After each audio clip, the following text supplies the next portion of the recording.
Un grand merci. Bonjour à toutes et à tous. Un grand merci de votre présence à ce webinaire sur la démocratie sanitaire, sur le pouvoir d'agir des usagères et des usagers. Je voudrais commencer par une citation dont, si vous regardez sur Internet, vous la trouverez attribuée à trois ou quatre auteurs différents. Alors en général, c'est plus, dont des grands noms quand même, hein, tels que Mandela ou Gandhi. Mais on ne sait pas en fait qui l'a dite, et c'est pourtant une citation majeure pour introduire nos débats. Cette citation, elle dit: Tout ce qui est fait pour moi, sans moi, est fait contre moi. Alors moi, comme je suis d'une nature positive, je vais la tourner différemment. Je vais dire que faire avec les personnes, c'est la condition première pour faire, pour agir, en faveur des personnes. Et ça, c'est la philosophie même de la démocratie sanitaire. La crise sanitaire, finalement, a été un profond révélateur de ça. Parfois pour montrer ce qu'il ne faut pas faire, c'est-à-dire latéraliser les acteurs de la démocratie sanitaire quand on en aurait eu le plus besoin, ou au contraire pour donner une nouvelle vitalité à la démocratie sanitaire et à ses acteurs, en réinventant parfois dans l'urgence de nouveaux modes relationnels entre les patients, les établissements et les soignants. Sans plus attendre, notre président Lamine Garbi, le président de la FHP, ne pouvait pas être là avec nous ce matin, mais ce sont des sujets qui lui tiennent à cœur. Donc, il a tenu à nous délivrer un petit message et je vais demander à Océane, voilà, de bien vouloir la passer.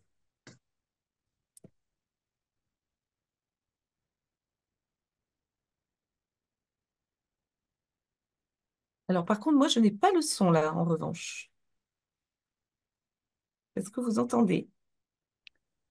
Non, on n'entend pas. Océane, je ne sais pas si quand on fait partager, normalement, il y a une petite case en bas à gauche où il y a marqué inclure l'audio qu'il faut activer en plus du partage. Sinon, ça ne se fait pas automatiquement.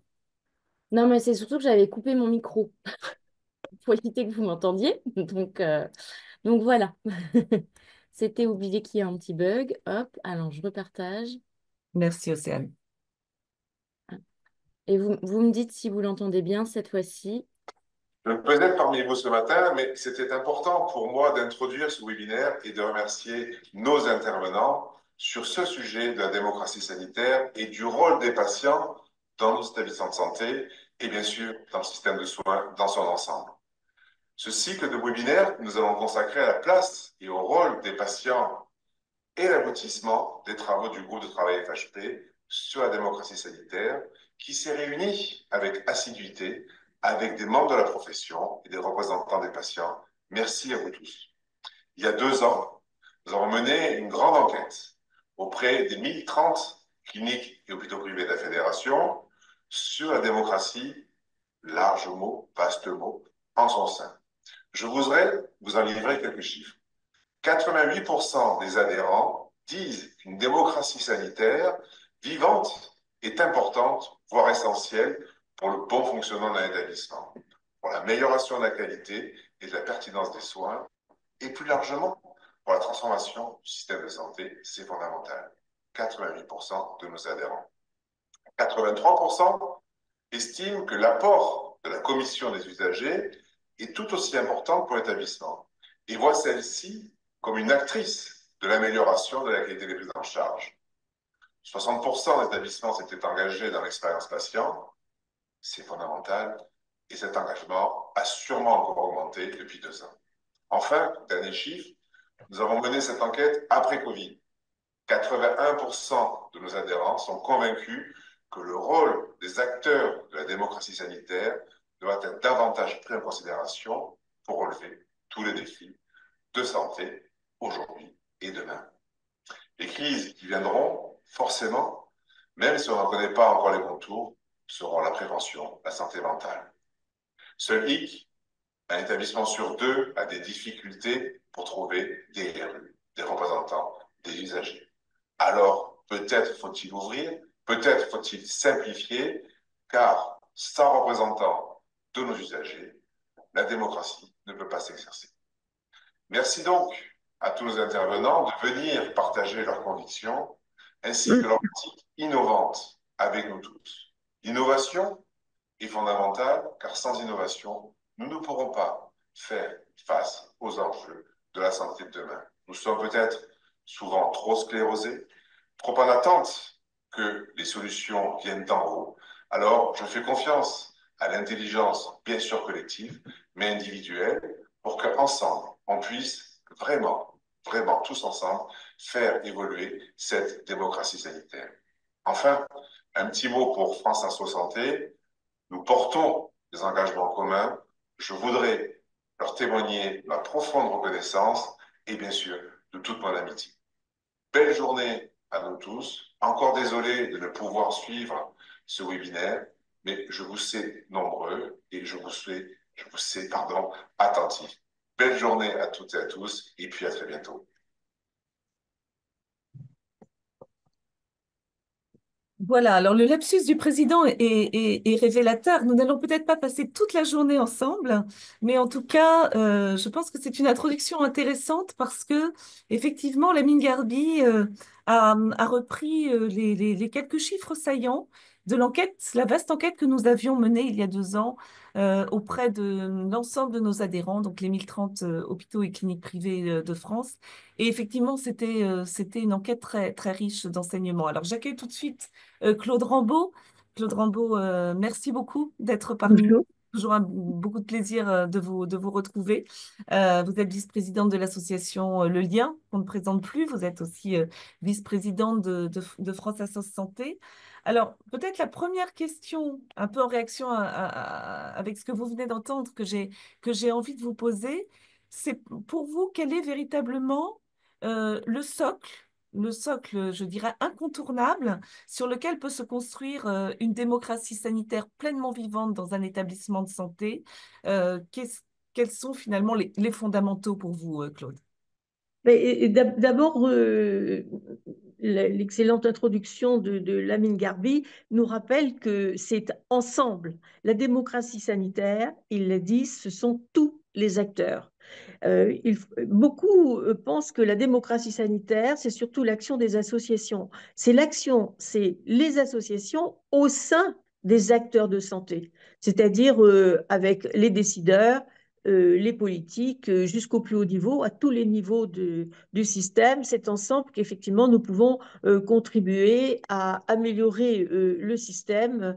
Et d'ailleurs, l'OMS avait placé cette voix des patients comme indispensable en 2023 en lançant son programme Elevate the Voice of Patients, c'est-à-dire élevons la voix des patients, écoutons les patients pour que le système aille mieux. Donc le socle, c'est effectivement ce qui a été institué et porté par la loi du 4 mars 2002, hein, la loi Kouchner, qui a posé politiquement ce concept de démocratie sanitaire que nous essayons de vivre. Alors évidemment, c'est une participation qui doit être active. Elle va s'exercer à travers la voix des patients portée par les représentants des usagers ou d'autres partenaires dont vous avez parlé aussi tout à l'heure. Et on dispose pour cela d'un certain nombre d'outils, essentiellement dans nos établissements de santé. Vous le savez, c'est la commission des usagers, mais on va en reparler tout à l'heure. Mais pas seulement. Il y a de multiples façons de faire contribuer l'ensemble des partenaires, y compris le patient lui-même ou sa famille. Quand on dit patient, il faut entendre famille, proche, aidant. Hein, voilà. C'est aussi le sens de la feuille de route, de l'axe 5 de la feuille de route sécurité patient qui se développe actuellement au ministère de la Santé. Et les prochaines actions vont être définies qui vont permettre cette expression et de recueillir à tous les niveaux du système la parole des patients et des représentants de patients. Et finalement, comment on fait pour que chacun comprenne, à la place à laquelle il se trouve, l'intérêt à agir? Alors, Une expression que j'aime bien. Et puis finalement, voilà, l'apport mutuel au service du projet de l'établissement, au service des patients, au service de la dynamique de la démocratie sanitaire. Comment cet intérêt à agir d'abord, la finalement apparaît comme une compréhension. évidence et plus qu'un questionnement? La compréhension de l'intérêt à agir, effectivement, elle est en ce qui concerne nos établissements, puisque là, on est vraiment pour parler de la promotion de cette démocratie sanitaire dans nos établissements de santé. Elle est des deux côtés, hein. Bien évidemment, les professionnels sont formés à ça normalement et très, très, très tôt, dès la formation initiale. Et nous, de notre côté, nous formons aussi nos représentants des usagers. La formation est d'ailleurs devenue obligatoire pour tous les représentants des usagers qui rentrent aujourd'hui dans cette dynamique de représentation en ce qui concerne les commissions des usagers. Donc, c'est d'abord la formation. Et France Asso Santé, que vous avez cité tout à l'heure, est un des contributeurs importants à cette formation. Mais c'est aussi à l'intérieur des établissements, à travers la communication et le dialogue, et comment on fonctionne avec les représentants des usagers. Parce que euh, ça se joue à trois, hein. C'est comme dans toute relation. Vous avez d'un côté les représentants de l'institution, de l'autre, vous avez les représentants des patients et donc des associations, et puis il y a ce qui se passe entre les deux. Et c'est assez, moi j'observe ça depuis quand même maintenant une vingtaine d'années, c'est assez impressionnant de voir comme cela peut, d'une équipe à l'autre, se différencier ou d'un représentant.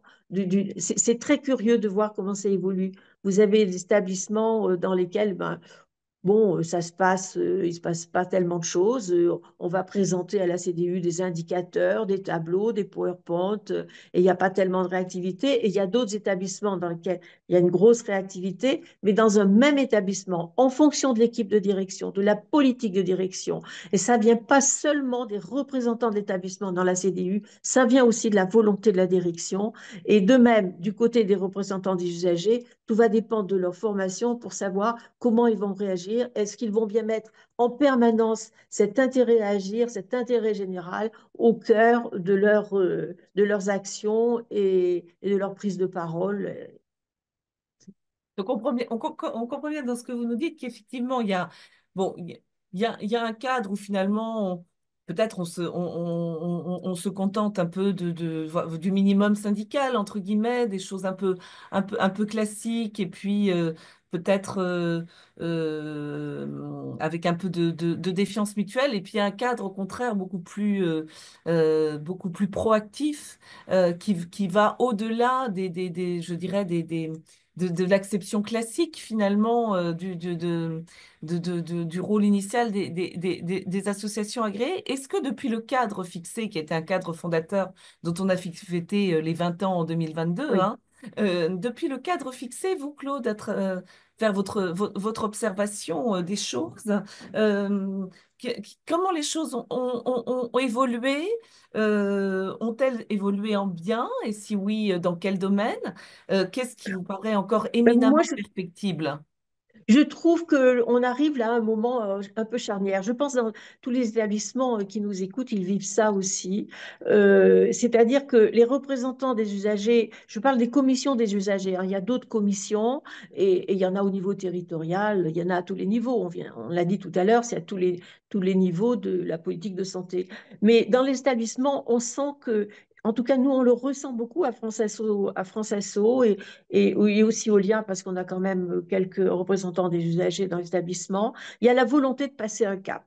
Ça fait 20 ans maintenant, pratiquement, à peu près, que l'on pratique ces commissions des usagers, et il y a la volonté d'être beaucoup plus actif. Par exemple, je vais prendre des exemples concrets pour les plaintes et réclamations. Hier, nous étions au ministère pour reparler de ce problème des plaintes et réclamations, de savoir qu'est-ce qu'on communique dans les CDU. Certains établissements donnent intégralement la lecture de la réclamation, d'autres établissements font un résumé, parfois qui est tronqué. Donc voilà, aujourd'hui, il y a un sujet d'évolution sur les plaintes et réclamations. Et cette évolution, elle va vers la contribution des représentants des usagers qui en seraient volontaires, évidemment, ça ne s'imposera pas, de participer à l'analyse d'une plainte, par exemple.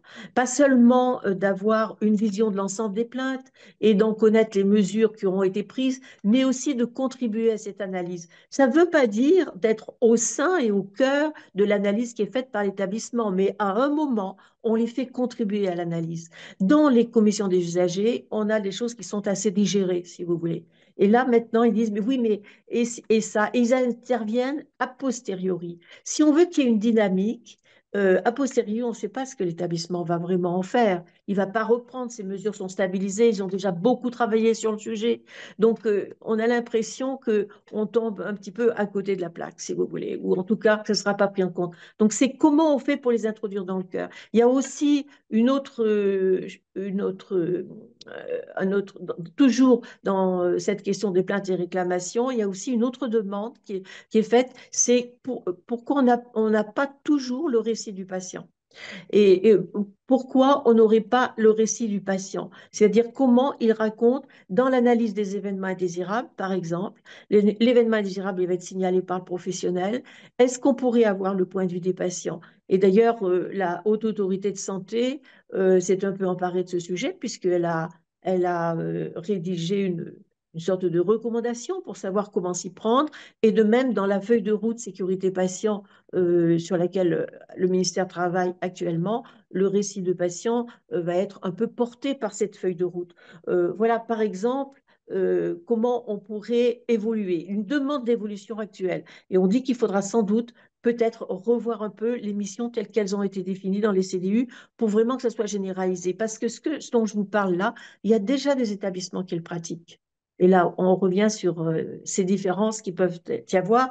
Et globalement, nos représentants d'usagers, ils se parlent entre eux. Nous organisons des rencontres. Donc, ils disent, eh ben, moi, je fais ça dans tel endroit, ça marche bien, ça m'a beaucoup aidé. Bien sûr, bien sûr.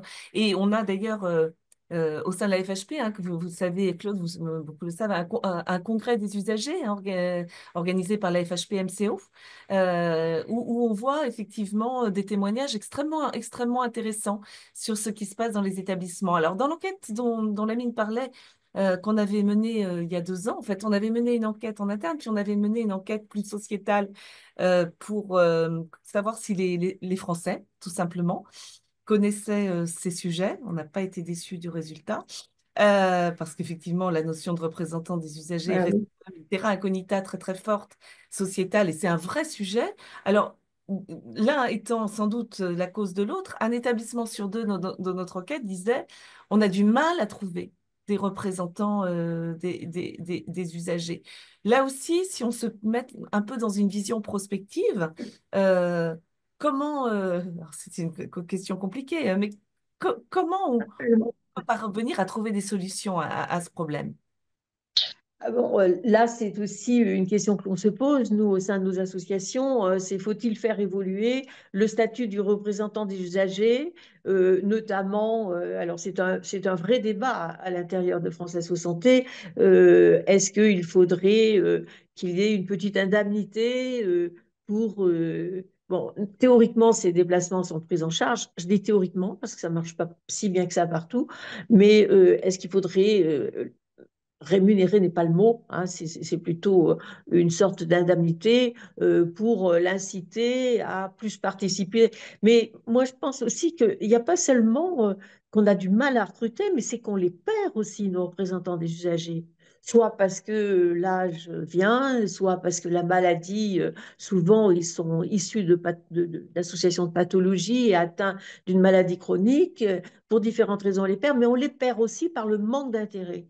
Et tout à l'heure, je vous parlais d'un exemple qui était les plaintes et réclamations, comment on peut les intéresser un peu plus à cette chose-là. Mais il y a aussi le aller vers, aller chercher l'information. Il faut mobiliser nos représentants des usagers, leur donner des moyens d'agir participer à certaines enquêtes auprès des patients. Les représentants des usagers aiment beaucoup ça. C'est pas très compliqué à faire. Moi-même, je suis représentante dans un établissement où je le fais, où on me sollicite de temps en temps pour que ce soit moi-même qui aille auprès des patients qui sont à l'avance prévenus, évidemment. Et là, le représentant des usagers, il ramène des informations, on ramène du matériau, si on peut dire, hein, pour pouvoir travailler dessus et améliorer. Parce que tout est bon pour faire améliorer la qualité des soins, on va dire la qualité de l'accueil ou autre. Donc, Moi, j'aime bien oui, cette il notion faut d'aller aussi qu'il y ait plus vers. dynamique parce que si on veut les garder et si on veut que de bouche à oreille, ça marche mieux dans les associations, qu'on dise oui, allez, soyez représentants. Mais là, si c'est pas suffisamment dynamique, ils n'y reviennent plus. Bien sûr. Moi, j'aime bien cette notion d'aller faire, Claude, et pour être tout à fait honnête avec vous, elle me convainc plus que l'entrée par le statut, parce que pour m'être occupée de ce sujet il y a très longtemps, il y a 20 ans, y compris au ministère, c'était déjà il y a 20 ans, ou il y a 15 ans, ou il y a 10 ans, le serpent de mer du positionnement du statut qui n'a jamais été tranché. Et finalement, parfois, les entrées par les statuts, nous sommes bien placés pour le savoir à la Fédération d'hospitalisation privée, sont beaucoup moins vertueuses que les entrées par les missions que l'on confie et la richesse des missions que l'on confie aux personnes et cette notion effectivement d'aller vers et de vision proactive. Alors, Excusez-moi, Béatrice, je vais bien sûr, revenir sur une chose parce que je vais rebondir sur ce que vous dites. je vous en Et ce prie, qu'on Claude, était et au puis début. ça sera le mot de la fin justement, si vous pouvez nous dire Oui, le message que vous je souhaitez nous disais, donner ça dépend aussi beaucoup en des conclusion. directions. Bien sûr que le profil des représentants des usagers, c'est extrêmement important. On le sait, il est très diversifié pour beaucoup de raisons. On ne va pas revenir là-dessus. Ce serait intéressant, mais trop long. Mais la direction joue un rôle majeur là-dedans. Parce qu'il y a des établissements dans lesquels les directions d'établissements qui ont repéré des représentants des usagers qui sont volontaires pour le faire, leur donnent carte blanche pour circuler dans l'établissement. Ils peuvent aller voir les personnels, discuter avec eux, voir dans les salles d'attente, rencontrer les patients, discuter, etc. Ils ont un badge représentant des usagers et donnent carte blanche. Effectivement, il faut une grande confiance. Ça, bien entendu, c'est peut-être pas tous les représentants des usagers qui seraient d'accord pour le faire et non plus qui seraient peut-être capables de le faire. Mais ça, c'est très important d'aller vers, aller chercher l'information parce que quand on la recueille comme ça, d'une façon presque informelle, on va dire, il remonte énormément de choses et tout permet d'améliorer effectivement la qualité des soins. Eh bien, écoutez, un grand merci Claude d'abord pour votre intervention. Je pense que déjà le cadre est posé et c'est extrêmement. Vous nous avez dit des choses très fortes.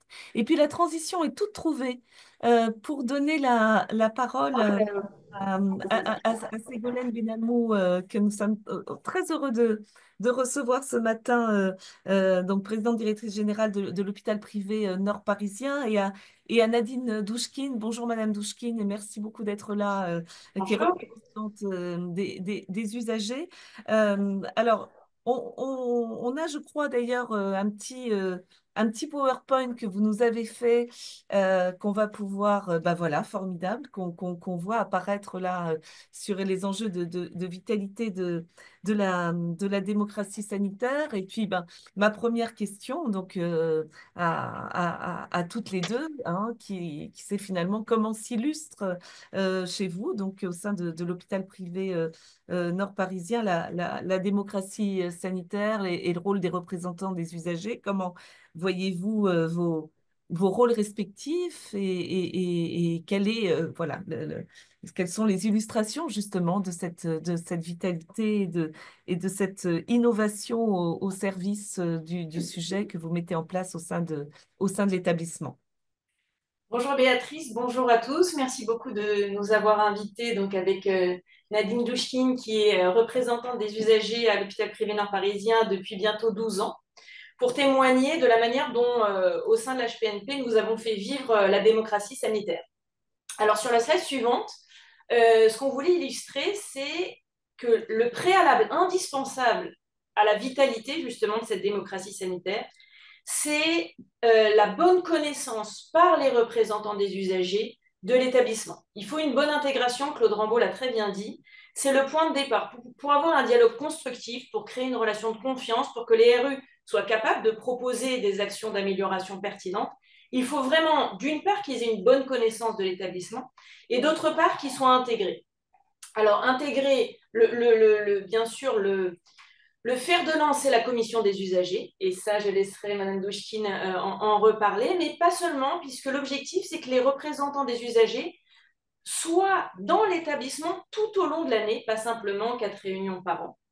Et afin qu'ils aient une bonne connaissance des spécialités de l'établissement, bien sûr, et des spécificités des parcours, mais aussi du fonctionnement et des professionnels. Je pense que c'est extrêmement important et nous, on s'est beaucoup appuyé sur la CDU pour que les représentants des usagers connaissent bien sûr l'équipe qualité à qui on demande de participer à la CDU, mais aussi tout l'encadrement à laquelle on demande à tous les membres de l'encadrement de venir en début de CDU quand on analyse les questionnaires de satisfaction. Ça permet d'avoir une relation directe. Et un point important, c'est la porte d'entrée justement de CRU, d'avoir un interlocuteur dédié. Nous, ça fait longtemps qu'on a nommé en interne un chargé des relations avec les usagers. Alors bien sûr, il n'a pas que cette mission, hein, il a un autre poste, mais c'est l'interlocuteur privilégié des représentants des usagers, un intermédiaire avec le directeur, la directrice, un intermédiaire avec l'encadrement, qui va permettre justement de transmettre toutes les informations sur la vie de l'établissement en dehors des réunions spécifiques. Donc ça, c'est extrêmement important. Pour nous, ça nous paraît vraiment être un facteur clé de cette vitalité. Et ce qui est important aussi, c'est que l'encadrement et les professionnels connaissent les RU. Alors, comme je vous disais, on a demandé aux encadrants de participer à une partie des réunions de la CDU. Il faut aussi dans d'autres comités transversaux, Mme Douchkine en parlera, mais également ce qu'on a fait pour que tous les professionnels connaissent nos RU. On a créé un panneau, une effigie de Mme Douchkine qui est dans les différents services de l'établissement, ce qui fait que déjà, ça fait une publicité du rôle du RU et de la personne même du RU auprès des patients. Donc, ça les interpelle parce qu'on voyait une grande pancarte avec vraiment la physionomie de quelqu'un, ça vous interpelle. Et surtout, ça interpelle tous nos professionnels de santé qui, quand ils vont voir Mme Douchkine venir après dans les services, sauront de qui il s'agit. Alors, peut-être je vous laisse, comment vous viviez justement, Nadine, la CDU et les autres comités? Alors, pour moi, ce qui est très important dans cet établissement, depuis que j'y suis accueillie, mais vraiment bien accueillie, écoutée, c'est la transparence. Ça, c'est très important. L'écoute, parce que, en fait, nous avons un autre regard sur beaucoup de choses. Voilà. Et puis, la communication est vraiment importante. Nous, en CDU, j'ai toujours eu la connaissance de l'intégralité des courriers des patients. Ça, c'est été très important. Comme je vous le disais précédemment, nous avons un autre regard sur la rédaction de ces courriers. Et puis, nous avons une information sur l'encadrement, ça Ségolène vient de le dire, et effectivement, à travers ces courriers, nous cherchons des pistes d'amélioration. Une chose est aussi importante, je suis au courant, on me met au courant dans le cadre de projets, par exemple, le suivi des travaux qui se font en établissement. Aussi une relation avec l'association dont je fais partie. Il y a au minimum un point annuel avec représentants des usagers et aussi les bénévoles d'accompagnement de cette association. C'est important. Moi-même, je suis interrogée par la présidente et je fais un retour aussi régulièrement. Est-ce que vous pouvez nous rappeler, Madame Douchkine, l'association dont vous êtes membre? Oui, bien sûr. c'est Jeanne Malve, Val d'Oise, donc jusqu'à la mort accompagner la vie. Voilà. Et c'est comme ça, moi-même j'ai commencé à faire de l'accompagnement, c'est comme ça que j'ai démarré auprès de Jeanne Malve et ensuite appris le métier de représentant des usagers. D'accord, c'est intéressant, vous employez le terme effectivement de métier. Vous avez dit des choses et des termes importants. Vous avez parlé de transparence, vous avez parlé d'écoute.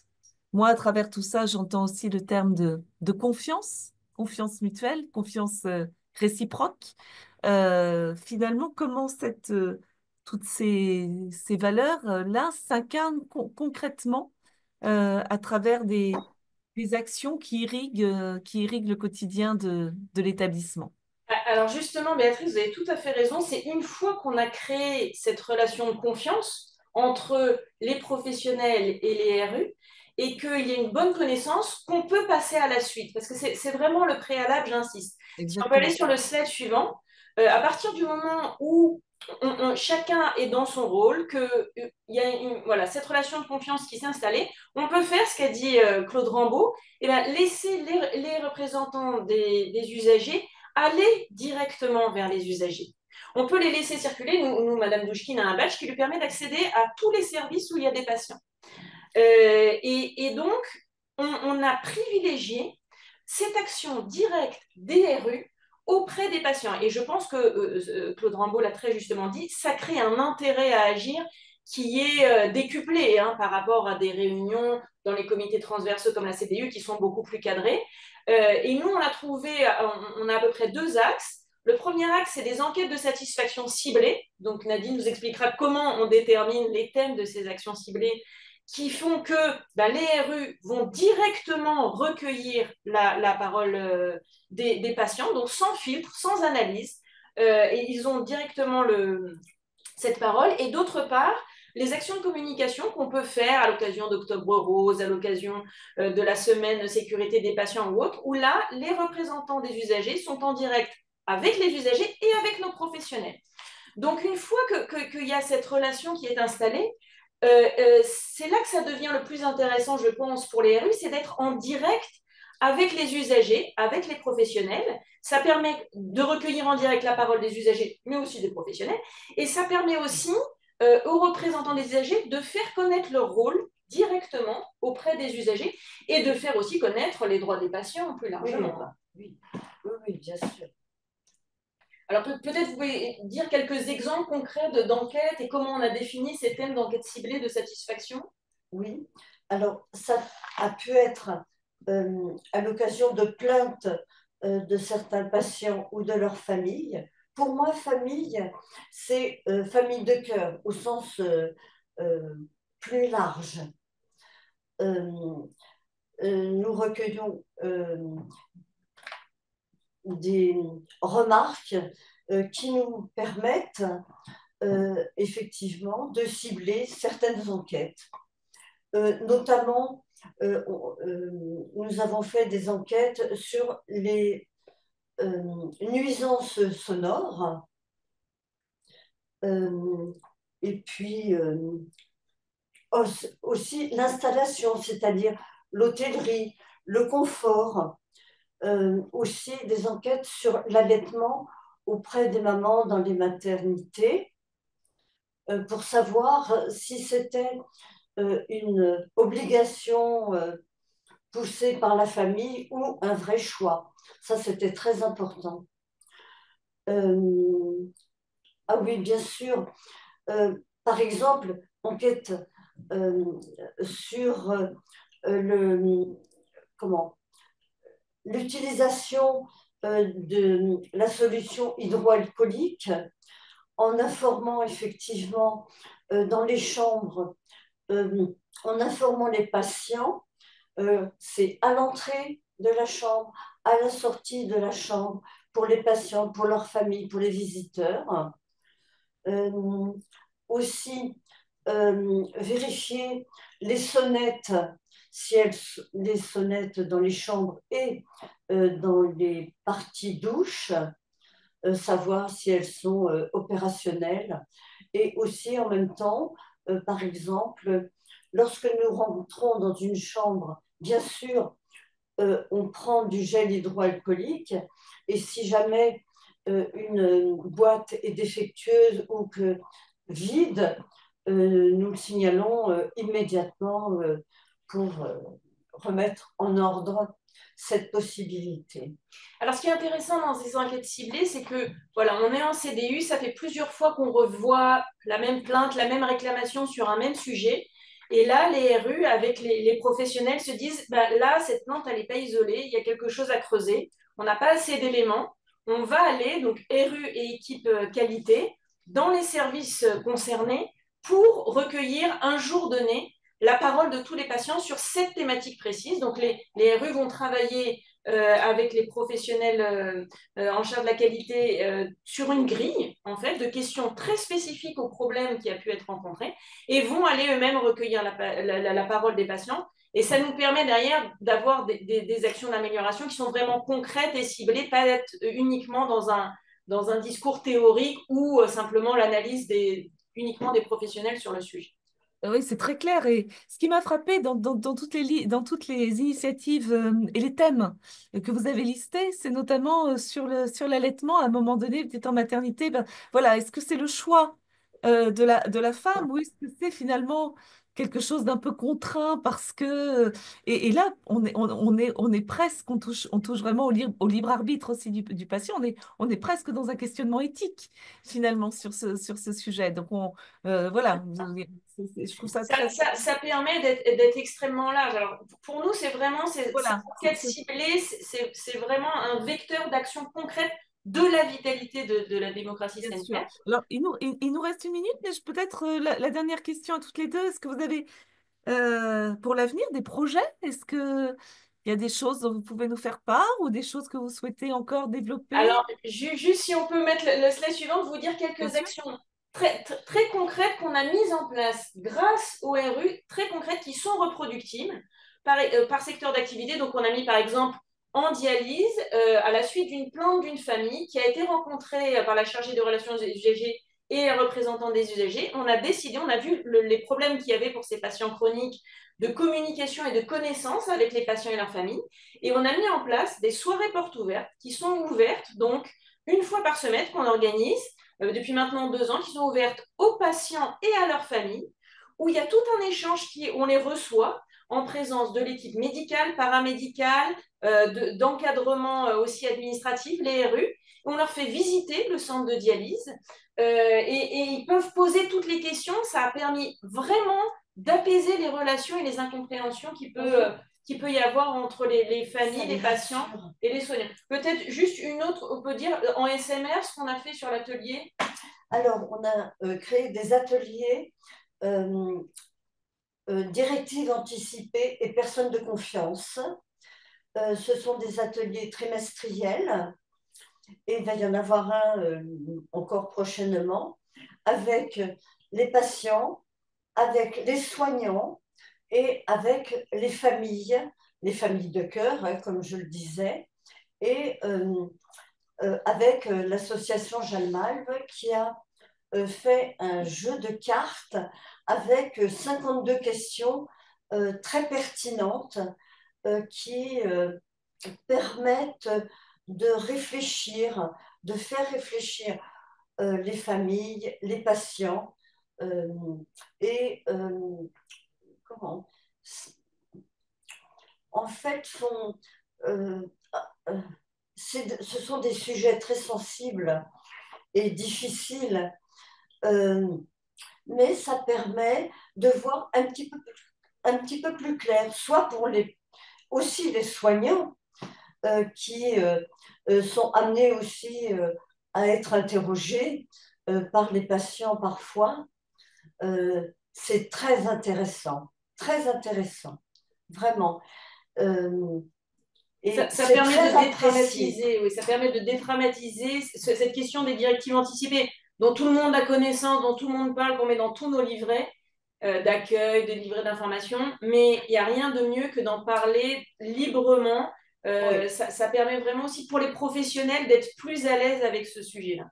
Bien sûr. Eh ben, je trouve que, en tout cas, ce visuel est très éclairant sur la diversité, effectivement, des sujets, parce qu'on a à la fois des réponses à des inquiétudes, on a de l'acculturation au droit, c'est fondamental, l'acculturation au droit. Beaucoup de choses restent à faire encore, hein, quand on voit la faible connaissance qu'ont les Françaises et les Français des notions, par exemple, de directives anticipées, hein, dans toutes les études que l'on peut faire, des enjeux aussi qui croisent la RSE, des enjeux qui concernent l'inclusion.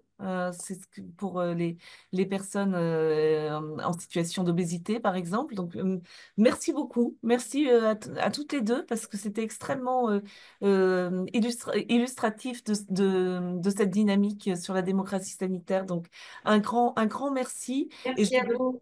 et je vais donner maintenant la parole à Fanny Béfumeau, qui est la directrice adjointe de la polyclinique Vauban, Mélanie de Combron, qui est chargée de mission médicale Hauts-de-France, donc chez Elsan, Madame Cagnot Bernadette et Monsieur Jean-Philippe Leriche, qui sont représentants des usagers. Merci beaucoup à tous les quatre d'être là. Je vais vous poser finalement la même question que, que, qu'auparavant, c'est-à-dire voilà, vraiment, on est très, très heureux de vous recevoir. Comment s'illustre chez vous aussi, dans votre établissement, et s'organise la démocratie sanitaire, le rôle et la place des patients, vos rôles respectifs? Comment cette dynamique se met-elle en place? Est-ce que vous avez des pratiques et des instances innovantes que vous aimeriez nous faire partager? Alors, je donne la parole à qui veut la prendre autour de cette table. Bon, on va se la partager tous les quatre. Donc, bonjour à tous et merci pour cette invitation et pour le partage de ce qu'on fait chacun dans nos établissements. Donc, effectivement, on a autour de la table deux de nos représentants des usagers qui vont pouvoir vous partager un petit peu ce qu'on a pu mettre en place de manière innovante depuis à peu près 2 ans au sein de l'établissement et du territoire des Hauts-de-France sur Elsan. Nous, bah, effectivement, comme dans tous les établissements, il y a cette fameuse CDU et nos représentants des usagers. Alors, on essaye de les impliquer le plus possible, qui peut enfin voilà, on essaye d'en faire un maximum. Ils participent à chacune des instances, ou en tout cas le CLIN, le clan, enfin voilà, comme dans d'autres structures, je pense. Ils sont également inclus pour les plaintes et réclamations, les médiations. Et depuis 2022, on a mis en place ce qu'on a appelé les assemblées générales de patients pour justement avoir, en plus de la parole de nos représentants des usagers et des patients via des enquêtes de satisfaction, la parole des patients en direct, donc des patients qui ont pu être hospitalisés au sein de l'établissement. C'est organisé par service pour pouvoir inviter les patients qui le souhaitent, qui ont été pris en charge dans un même service, donc à des périodes différentes, se retrouver tous ensemble et échanger à travers une enquête de satisfaction qu'on leur a préalablement envoyée sur les résultats et sur des propositions d'actions d'amélioration que eux envisageraient ou proposeraient pour les autres patients qui pourraient être pris en charge au sein de l'établissement. Je ne sais pas si vous voulez compléter. Et Oui, vous direz, Madame Desfumeaux, vous avez un petit film qui est très bien. Vous nous direz quand est-ce que vous voulez qu'on le passe? Eh ben, Vous voulez compléter, Mme Cagnon, peut-être? oui, ben nous avons toujours été invités aux assemblées générales de patients. Donc, au début, on en a fait 4 à la clinique Vauban, 3 au parc. Et ici, dernièrement, pour la semaine sécurité patient, on les a fait à l'intérieur de l'établissement, afin que les patients ne soient pas obligés de se déplacer. Et en général, il y a une concertation entre les patients, qui surtout, par exemple, en dialyse, comme ils se connaissent bien, il y en a plusieurs qui sont venus, mais ils étaient représentants pour les autres, parce ils avaient fait leur enquête et ils étaient venus avec les appréciations de leurs collègues. D'accord, bah écoutez, c'est très intéressant. Moi, parce que si vous le voulez bien, je vous propose qu'on passe le petit film, parce que Oui. voilà, ça met vraiment des images sur ce que vous venez de dire toutes les deux. Et puis, voilà, on en reparle juste après.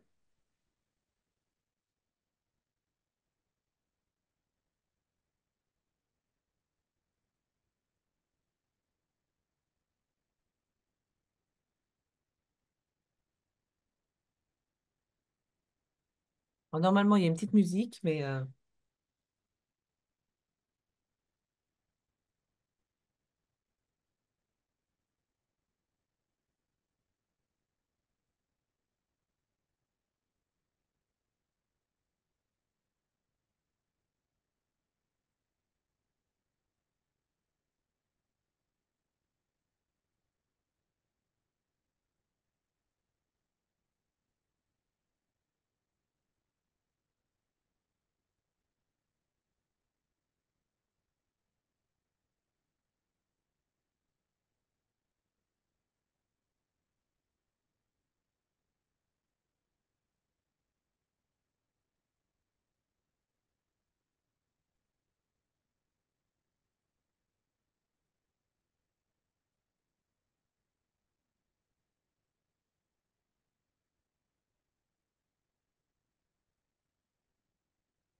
voilà.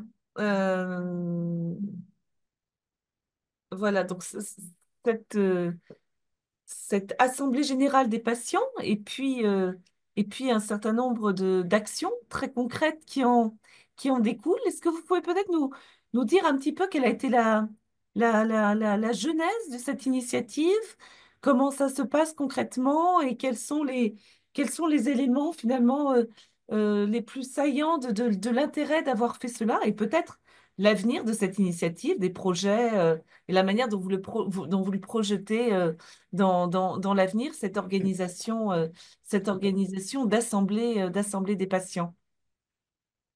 Au niveau de la genèse de cette mise en place, alors ça a été créé en 2022.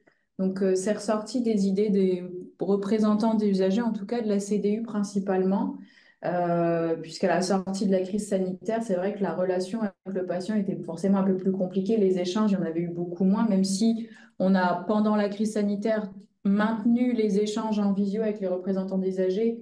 On les tenait au courant des actions qu'on mettait en place et vous étiez parfois même sollicité pour donner vos avis sur les actions mises en place. Et en sortie de crise, effectivement, on s'est dit, bah voilà, nos patients n'ont pas forcément non plus beaucoup de retour de leurs paroles. Et c'est un projet qui a mûri au fur et à mesure. Donc, l'idée a été de pouvoir envoyer un questionnaire aux patients qui ont été pris en charge sur une certaine période au sein de l'établissement dans un même service. Donc, on utilise l'adresse mail que les patients nous donnent pour remplir l'enquête ISATIS et puis pour réaliser leur préadmission. Les patients sont donc sollicités ils sont invités à une date pour participer à l'assemblée des patients. Ils répondent au préalable à une petite dizaine de questions qu'on leur envoie. Et puis, lors de la soirée, parce que généralement, ça se fait plutôt le soir, parce qu'après, les patients, nous, voilà, chacun est actif aussi, les représentants des âgés aussi, Bien sûr. sont conviés, et puis on échange sur le retour de leur questionnaire, leurs avis, ce qu'ils ont pu évoquer aussi avec d'autres patients. Voilà, quand on a fait la soirée avec les patients du service de dialyse, effectivement, ils étaient un petit groupe, mais ils avaient préparé avec les autres patients, puisque voilà, ils se connaissent tous, c'est des patients chroniques. Ils ont pu nous faire des retours assez concrets des actions. Et puis après, voilà, on met en place les actions. Pour la dialyse, ils ont vu l'effet au bout de 2 semaines, puisque voilà, c'est principalement les repas, ils avaient principalement des repas froids, donc on a retravaillé avec la restauration pour mettre en place un chariot chaud, pain de remise en température. Et depuis 2023, donc c'est la date à laquelle on avait fait l'assemblée des patients, pour les services de dialyse, par exemple, concrètement, ils ont des repas chauds en UDM, donc les dialysés du soir. Si vous voulez Oui, moi compléter. je confirme l'intérêt de ces assemblées, si bien même le terme me paraît un peu pompeux, parce que c'est- il y a peut-être un autre intitulé à trouver qui soit plus accessible, mais le contenu, la forme qui a été adoptée ici à Vaubon, ça révèle un besoin impérieux pour les patients et leurs familles, en tout cas pour certains, de s'exprimer, pas forcément par la voix des représentants, Et je crois que ça devrait être développé, maintenu au niveau de l'ensemble des services. Alors c'est intéressant, pardon, c'est intéressant de se dire que ce projet, il est sorti à l'issue de la période de la crise, hein, et la notion de gestion de crise, ça reste un grand point d'interrogation puisque je pense on a à réfléchir sur les prochaines crises et comment on peut améliorer le fonctionnement et notamment les représentants des usagers être plus utiles.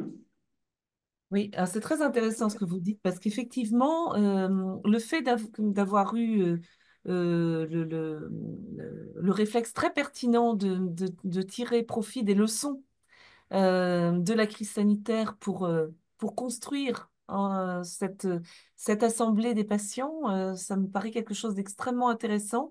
Ce sont des sujets sur lesquels, au sein de la Conférence nationale de santé, dont la Fédération de l'hospitalisation privée est membre, on a beaucoup travaillé, et notamment à travers un rapport qui a été fait dont Sidi Mohamed Gadi, ici présent, a également été d'ailleurs très contributeur, et nous y avons travaillé sur justement la manière de faire d'abord un état des lieux de la démocratie sanitaire pendant la crise sanitaire, qui était un état des lieux pas manichéen, hein. Il y avait effectivement eu à la fois, comme je le disais en introduction, des pratiques vertueuses et parfois des choses au contraire un peu latéralisées.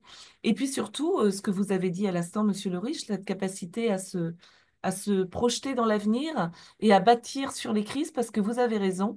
The Next Crisis, pour reprendre le titre d'un livre bien connu, est proche, et ce sera peut-être pas une crise, ou sans doute pas d'ailleurs.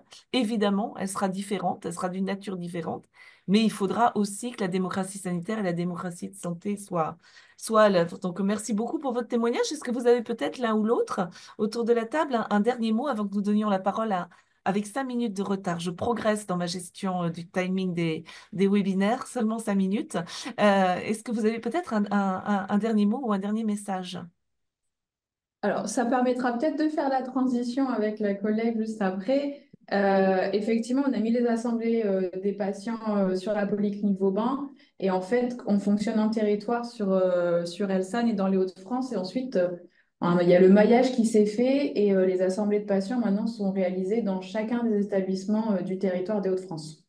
D'accord. Ah ben écoutez, alors oui, vous m'offrez une transition toute trouvée et je vous remercie encore infiniment tous les quatre avec Marcel Le Bihan, que j'ai le plaisir d'accueillir maintenant, qui est directrice des soins territoire Bretagne pour Vivalto Santé et avec qui nous avions échangé, hein, Madame Le Bihan, il y a quelques mois de cela, et vous nous aviez exposé une initiative qu'on avait trouvée tout à fait intéressante, qui est la commission des usagers de territoire. Alors, est-ce que vous pouvez nous en parler, nous dire quels sont finalement les apports et l'intérêt de cette démarche qui a été initiée?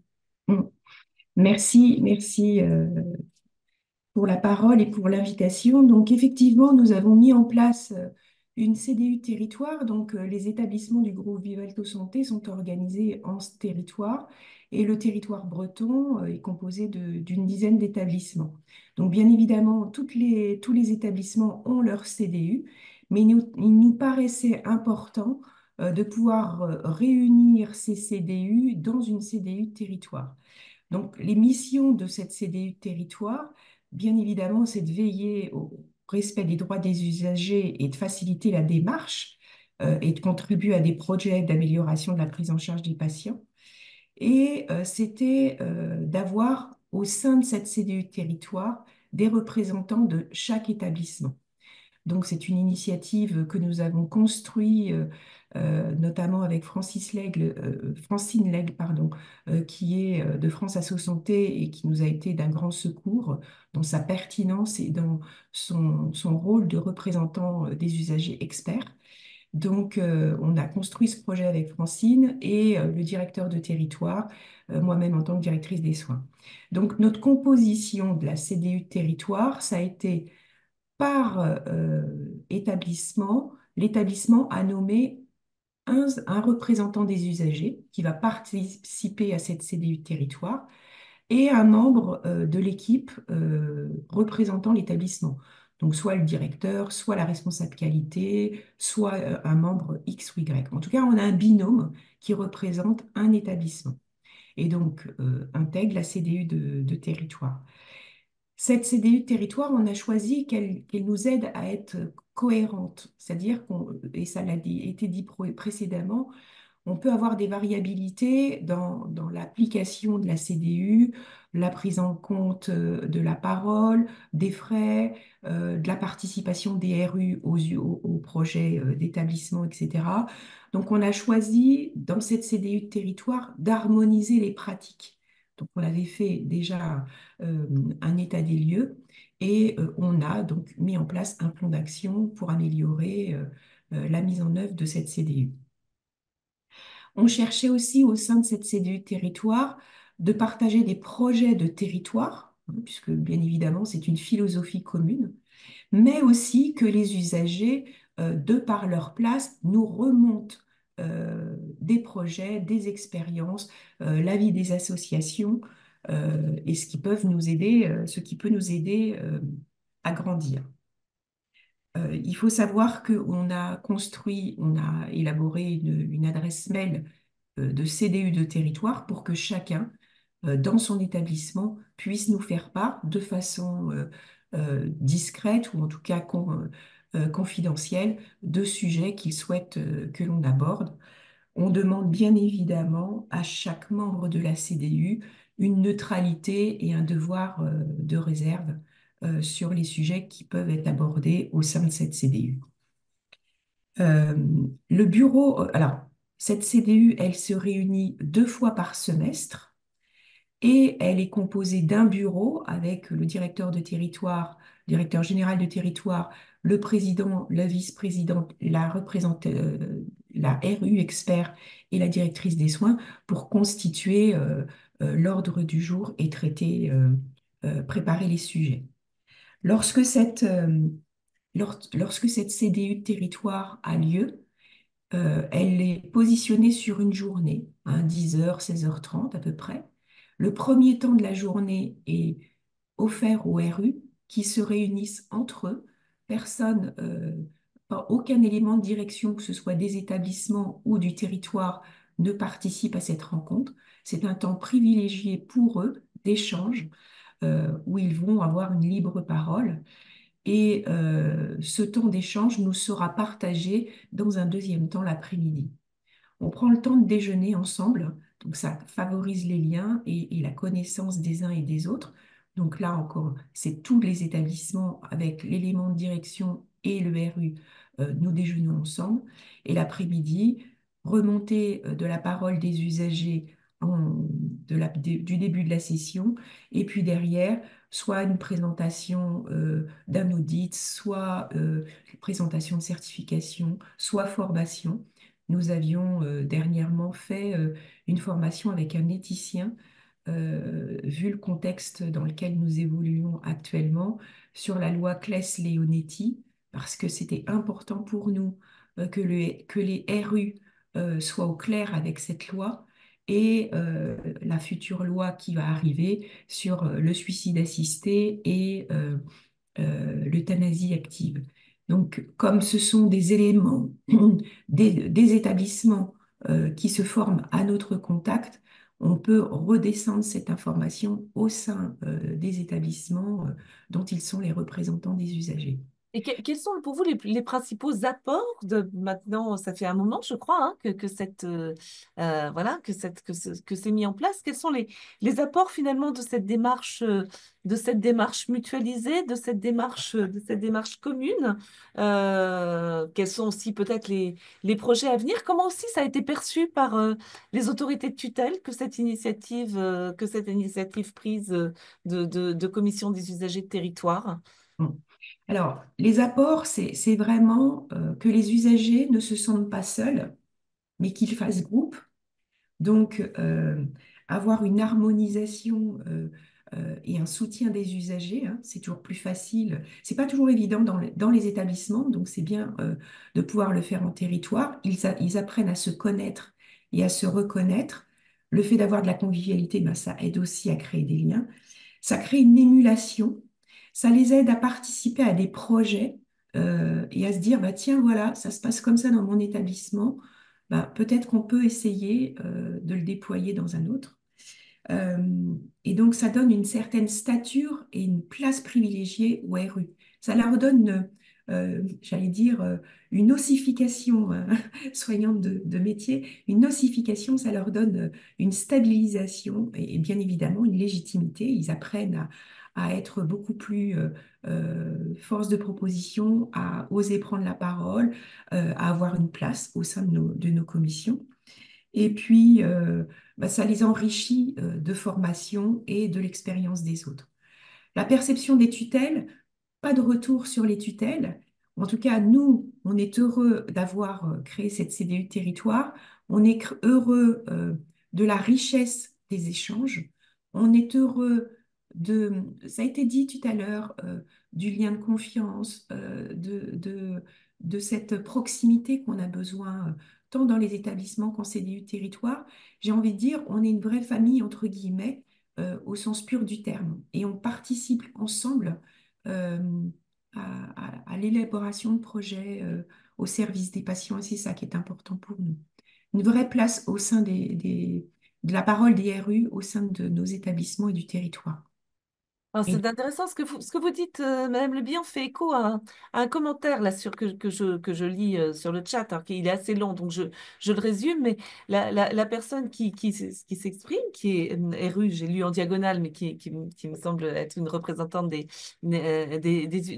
usagères et des usagers, me dit, c'est important aussi pour effectivement travailler en confiance, qu'il y ait aussi une bonne alchimie, je ne dis pas ça comme ça, mais entre les RU eux-mêmes. C'est-à-dire qu'ils ne se voient pas comme étant, entre guillemets, rivaux sur leur combat et leurs engagements respectifs, mais qu'elle dit, je pense à la dernière phrase, la confiance doit émerger aussi des représentations des usagers si nous voulons être entendus. Je trouve que c'est très intéressant et que c'est totalement, ça miroite totalement avec ce que vous disiez à l'instant sur cette finalement dimension collective et que je vous remercie vivement. Sauf si vous avez peut-être un petit mot de la fin. non, non, c'est très bien. En tout cas, moi, j'invite vraiment, voilà, s'il y a des établissements organisés en territoire, à le mettre en œuvre parce que vraiment une expérience très, très riche. Et ça aide nos usagers à prendre la place qu'ils doivent prendre. Et c'est aussi notre rôle en tant qu'élément de direction ou professionnel de santé de pouvoir les soutenir dans cette démarche. Ben, merci beaucoup et ça m'offre là aussi finalement une transition toute trouvée avec notre nouvel intervenant Alexandre Berkès, que je suis très heureuse de recevoir. Alexandre, merci beaucoup. Tu es, je sais plus si je crois qu'on se tutoie, mais voilà, tu ne m'en voudras pas. Alors pour le coup, on va être authentique, on va être dans la vie comme dans le webinaire. Tu es donc co-directeur du Centre d'excellence sur le partenariat avec les patients et le public, le CEPPP, CE3P. Tu es professeur associé à l'École des hautes études en santé publique.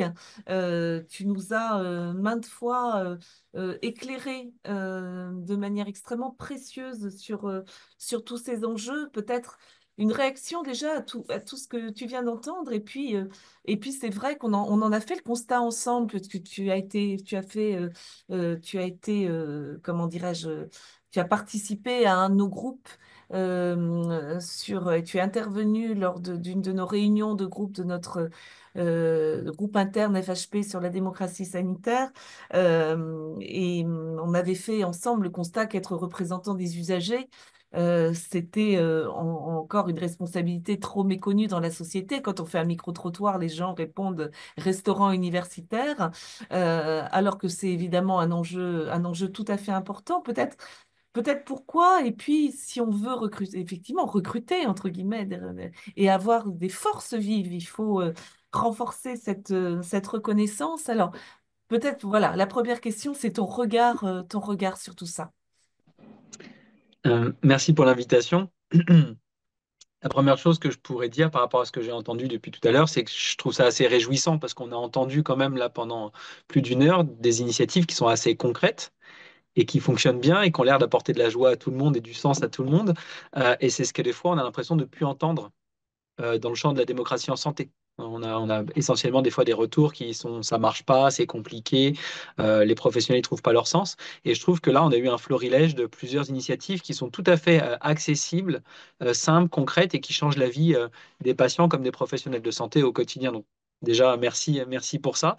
Et je pense qu'il faudrait vraiment diffuser, que ce soit les contenus ou des capsules, des captures de ce qui vient d'être dit à plusieurs chefs d'établissement, professionnels de santé et même représentants d'usagers pour avoir des inspirations du fait que ça fonctionne à certains endroits, dans certaines conditions. On l'a mentionné, hein, la transparence, la confiance, etc. Mais je trouvais ça réjouissant. Je trouve ça réjouissant parce que aussi le portrait général est moins positif que celui-ci, qui est, on a plein de sièges de représentants d'usagers qui sont vacants, on a beaucoup de représentants d'usagers qu'on a du mal à maintenir en poste, et comme nos élus et nos maires, hein, qui aussi, face à l'ampleur de la tâche et le fait de ne pas être forcément outillés pour réaliser correctement leur mission, abandonnent en cours parce qu'ils s'épuisent, parce qu'ils ne trouvent pas sens ou ne se trouvent pas utiles. Et donc, les enjeux qu'on est en train de décrire sur la démocratie en santé sont les mêmes qu'on vit dans notre démocratie en général. On pourrait voir les mêmes enjeux chez nos députés qui sont rarement outillés, qui ne sont pas forcément accompagnés pour aller voir les concitoyens et porter la voix des concitoyens à l'Assemblée plutôt que leur prisme à eux et leurs idées à eux. Je pense que il y a une première, on a franchi une première marche. Le discours sur la démocratie en santé est de plus en plus entendable.